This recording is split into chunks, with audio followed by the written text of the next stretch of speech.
Hi everybody, my name is Daniel Morris and welcome to this lesson on how to play Blue Bossa on the ukulele. I'm going to show you how to play the melody and the chords so you can play it in a group or a duo.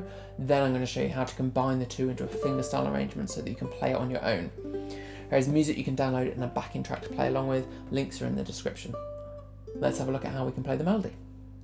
I've broken it into 4 phrases that we can work through and I'll put the tabs on screen so you can follow along easily. I'm going to be using mostly my index and middle finger to pluck the strings, but I'll also be using my thumb to play the G string. We're going to start with an open E string. We're going to use our thumb for this, and then we're going to move to the A string and play frets 7 and frets 5, both using our little finger. That means we're in position to play frets 3 and frets 2 with our middle and index fingers. We're then going to play the open A and G strings, followed by fret 1 on the E string. Then to end the phrase, we're going to play frets 7 and 5 again, just like we did before. For the second phrase, we're going to use our little finger on fret 5, our middle finger on fret 3, and our first finger is going to play frets 2 and frets 1 when we need them. It's going to sound like this.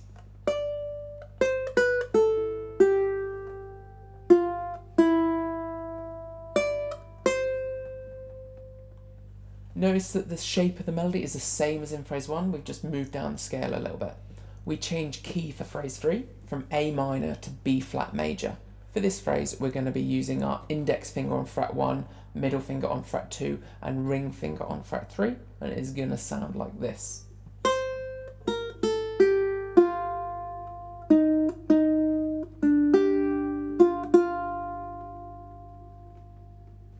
For the final phrase, we play fret 1 with our index finger, and then the open E and G strings.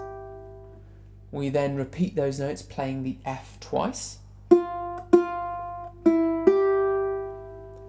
and a third time skipping the last G note.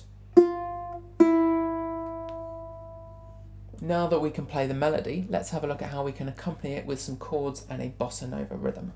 The bossa nova is a simplified samba rhythm that originated from Brazil in the 1950s. It's got lots of syncopation and can feel both laid back and energetic.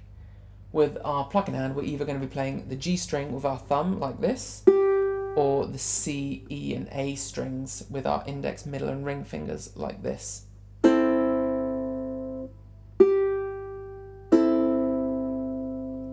I'm going to play an A minor 7 chord to demonstrate the rhythm that we're going to do.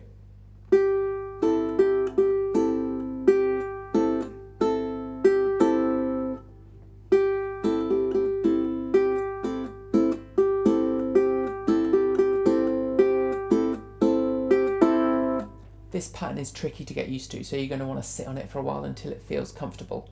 When it does, you just need to change the chords. You can use this rhythm all the way through the song. Now, with it being a bossa nova, the chords are a bit more complicated. We've got some nice extensions like a sharp and a flat 5 and a flat 9. I'll put the chord diagrams on screen to help you play it, but you can download the music, just follow the link in the description. You're going to need to play an A minor 7 chord, a D minor 7 chord, a G7, a B minor 7 flat 5 or half diminished chord, an E7 sharp 5, and an E7 with a normal 5. And when we change key in bar 9, you're going to need a C minor 7, an F7, and a B flat major 7. When we put it all together, it's going to sound like this.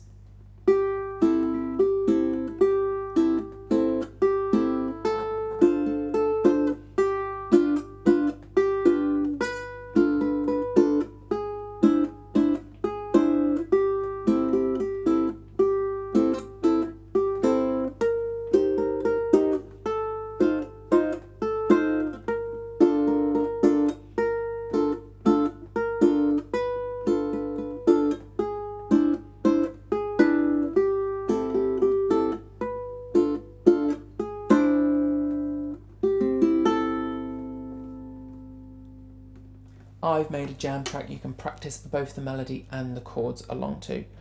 Playing along with a backing track or a metronome is the best way to get your playing sounding and feeling smoother, but it can be tricky to begin with. So you can slow down the video on YouTube using the cog icon to make it easier to play and to learn. Now that we can play both the melody and the chords, let's have a look at a fingerstyle arrangement so you can play it on your own.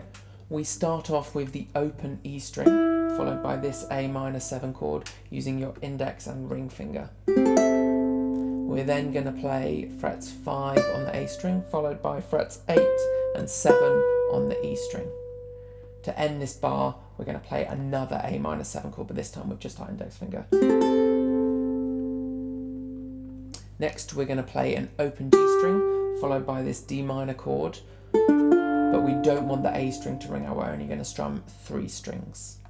We want this F note on the E string to be the highest note that we're going to hear.